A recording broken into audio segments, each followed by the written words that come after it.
I the a-hole for refusing to take my nieces/nephews out to fun places anymore since my sister won't help with the bill?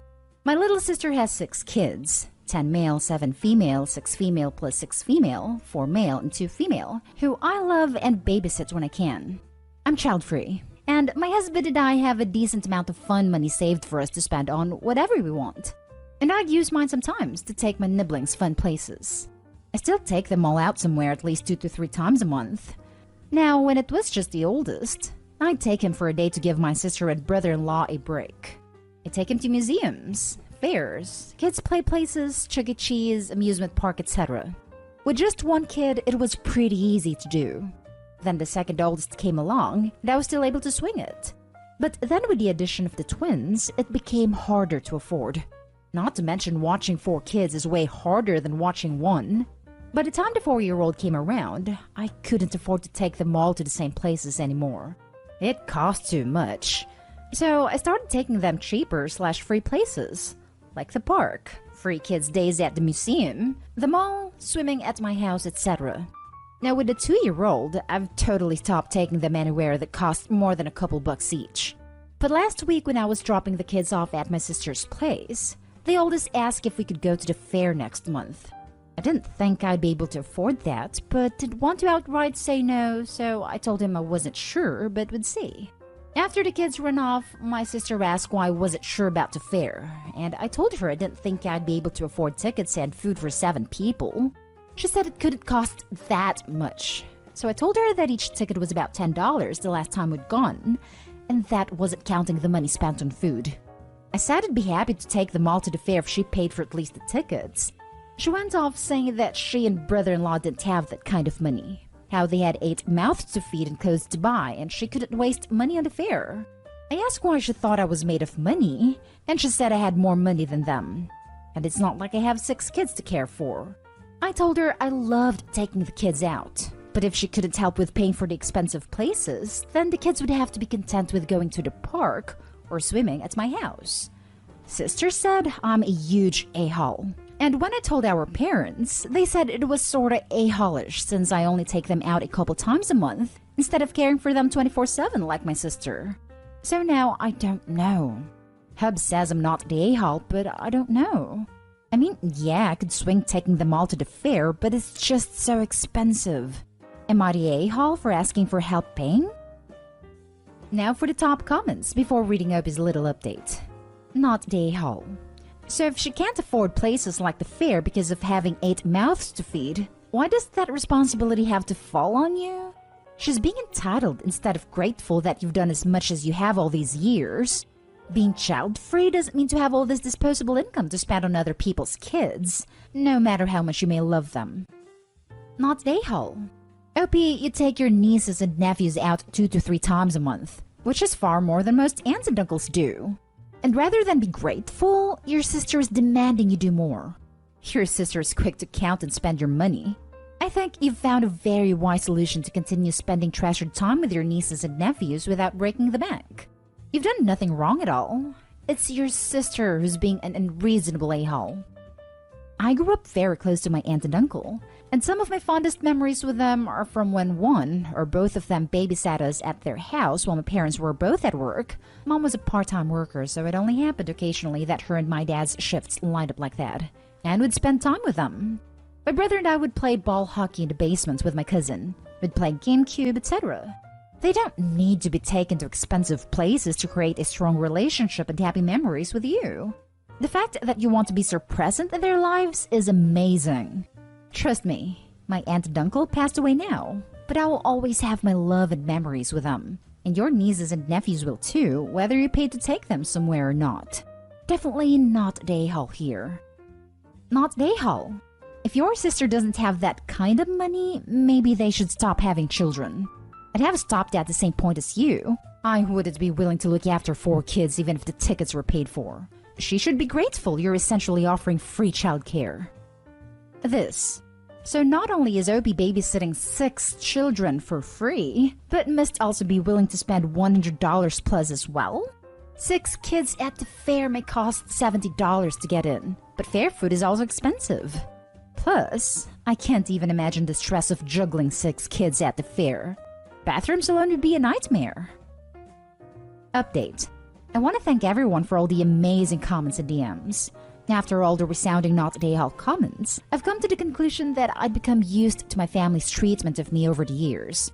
I'd always been aware it wasn't really fair, but I put up with it to keep the peace and see my nibblings regularly. But I can't keep spending such outrageous amounts of money on kids that aren't even mine anymore. Especially when I'm not even getting a half-assed thank you in return. It's not fair to me. So I called my sister and told her I won't be taking her kids out for fun days for the foreseeable future. I told her that she's been really entitled to expect me to foot the bill to babysit her kids, and if she apologizes sincerely, then I might start taking them out again sometime in the future. But for now, I'm gonna keep my distance. She didn't take it well, and called me a lot of hurtful names before hanging up on me. Not long after, Mom called me and told me I was being selfish and rude. But I snapped at her that she was being rude.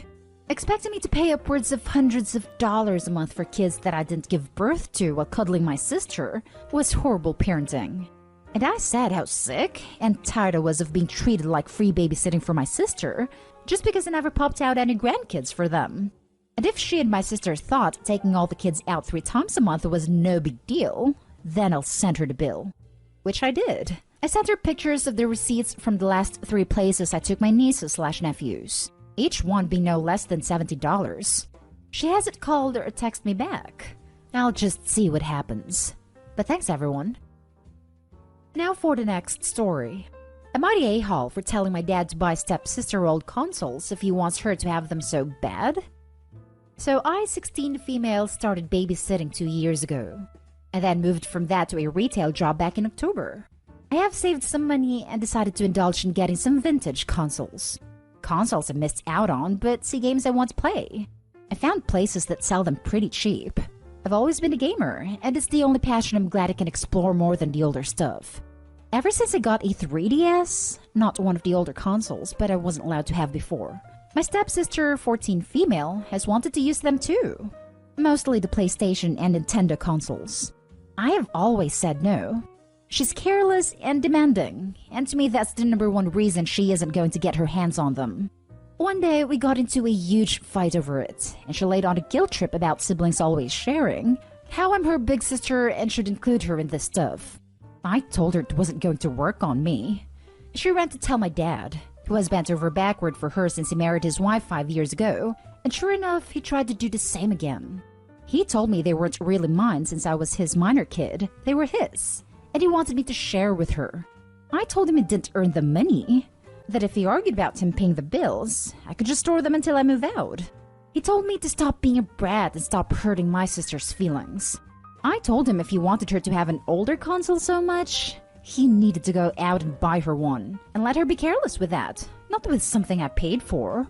That way, it can be something new to add to the list of things she's broken. Both laptops for virtual learning, the remote for our main TV, the drawer to my desk, 2 of my phones, 6 of her phones, her little keepsake box that my grandparents got for each of us the year my dad married her mom, the family console, 3 discs for video games, and not forget my necklace that my mom bought for me when I was a baby. He told me I should be keeping track, and that they have always done their best to replace what was broken. I replied that he and his wife should teach her how to be less destructive, and it's not my job to do it. Then I pointed out not everything could be replaced or fixed easily. He told me I was behaving like a 6-year-old instead of a 16-year-old, and that I had no right to talk back to him. That was 3 weeks ago, and he's still mad about it. Am I the a-hole for how I talked to him? Not the a-hole.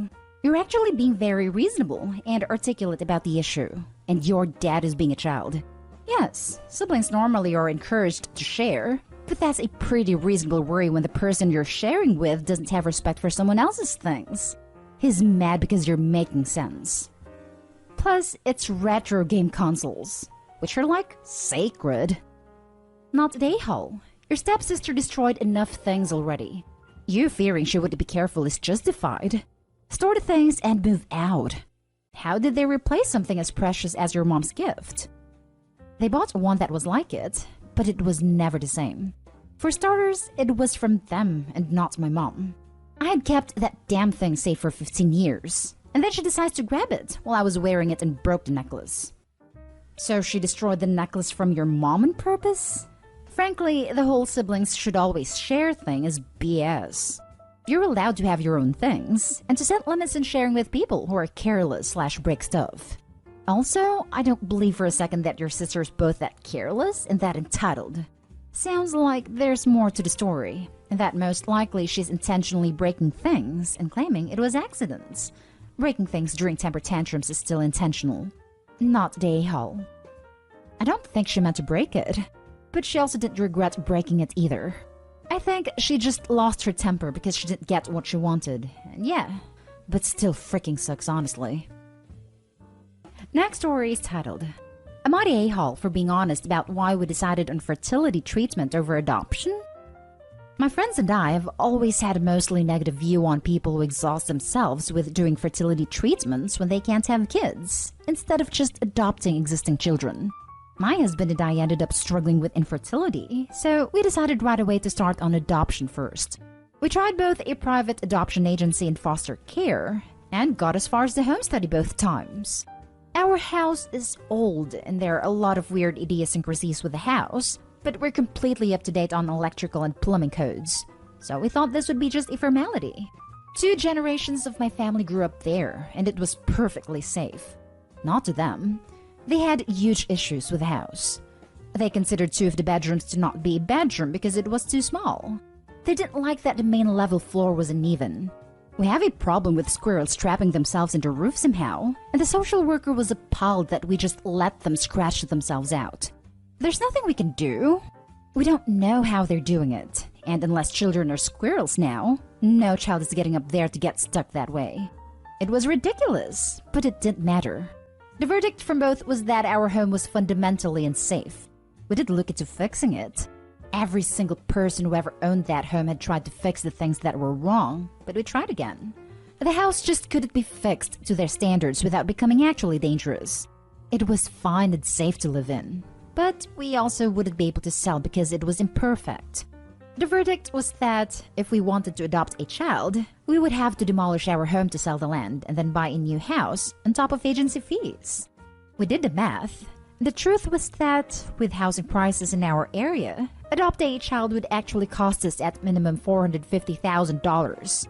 Even if we had to do IVF surrogacy, it would only cost us about $130,000.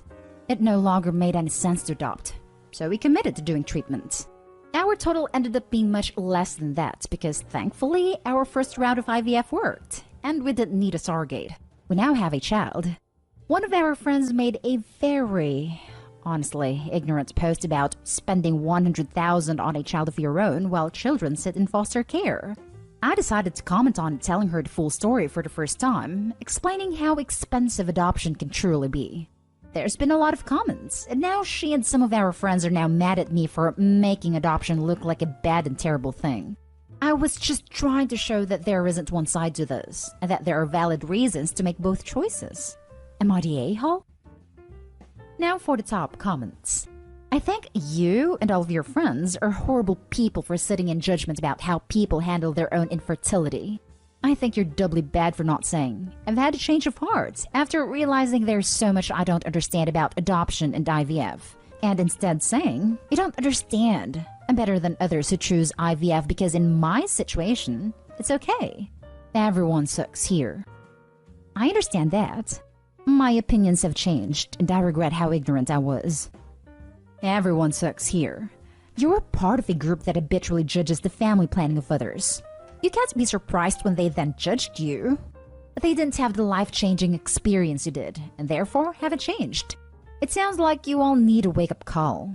When friendships are based on othering others in circumstances you can't imagine, they aren't healthy friendships. Think about if this group is worth your time and learn from your mistakes. I'm sorry things were so difficult for you, and hope your pregnancy goes well.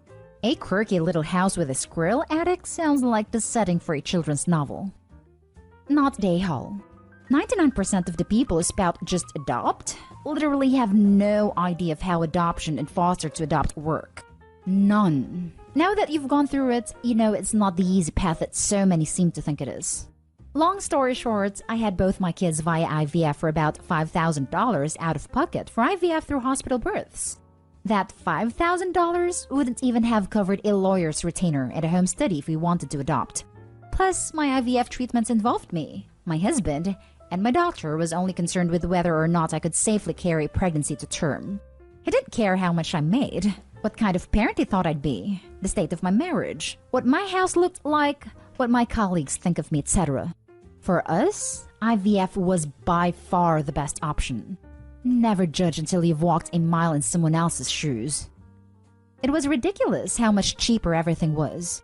I ended up being able to do a home birth with a midwife, so I didn't have the hospital bill. I had been so concerned about the cost, but it was cheaper than I've heard of some people's spontaneous hospital births being. Kind of disturbing, honestly. Now for the last story. Am I the a-hole for choosing not to follow my in-laws' naming tradition for my daughter?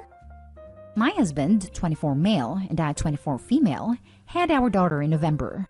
Early in my pregnancy, my husband told me he would let me choose the name because he really struggled to like names, and he didn't want to make the process more complicated than it needed to be. I chose the name the day we found out she was a little girl. I told my husband, he gave me the thumbs up, and I kept it between us, and my best friend who made her engraved baby blanket. Outside of that, nobody else knew. We announced her name the day after she was born. The name was controversial within my husband's family. Our daughter was the first granddaughter, and we did not go with the tradition in their family of naming the first grandson/granddaughter a specific name. To make sure I'm being clear, in my mother-in-law's family, the first male of each generation is named John, for example, and the first female is named Emily. Mother-in-law's oldest grandson is John, but our baby girl is the first granddaughter and was not called Emily. They are very hurt that I would not honor their tradition. It has become a feud because they feel like I disrespected them, and that I should have wanted my daughter to carry on a long-held family tradition that means so much to the family, and I have struggled with some guilt since. My husband told them it was our decision, and sooner or later the tradition was going to be broken, and I did nothing wrong. But my mother-in-law, and especially my oldest sister-in-law, the mother of John, have not given up. Sister-in-law claims that by using a different family middle name, a name shared by both a grandmother of his and a grandmother of mine, it was an even bigger middle finger to them. I told them she is mine and my husband's daughter, and our wishes should be respected. They claim it was still a a-hole thing. Am I the a-hole? Not the a-hole. Repeat after me. I'm sorry you feel that way. Call us when you're over it. This. I hope no one in their family wants to document their genealogy. That would be a nightmare with all those Emilys and Johns. It also becomes a big problem in the digital age with mail, medical records, insurance, etc. Trust me, my husband's grandfather changed his name to a name he liked. Let's say Michael. Then he named his son Michael, and his daughter named her son Michael, and my husband is also Michael. Not one of them goes by Michael except on legal documents. We're constantly getting mail for each other, having to clarify records, etc. Yes, I honestly love my son's name, named the third, but using the family name was a huge mistake. Name Senior is an imprisoned child violator. Name Junior always had issues with background checks before she transitioned to female when our son was 3 years old, and then she hated constantly hearing her dead name. Not a-hole. This entitled mentality that some family members have over their kids' lives is unbelievable. Name your child what you like and enjoy the good life. Also, congrats. Edit. I might also add that the sister-in-law is probably projecting regret that you did something she wouldn't. I just get flabbergasted that somebody can expect the name of the child can be defined like that. Not a-hole. Why do people think that a couple's baby is somehow the possession of the whole family? This is your baby. They don't get a say, period.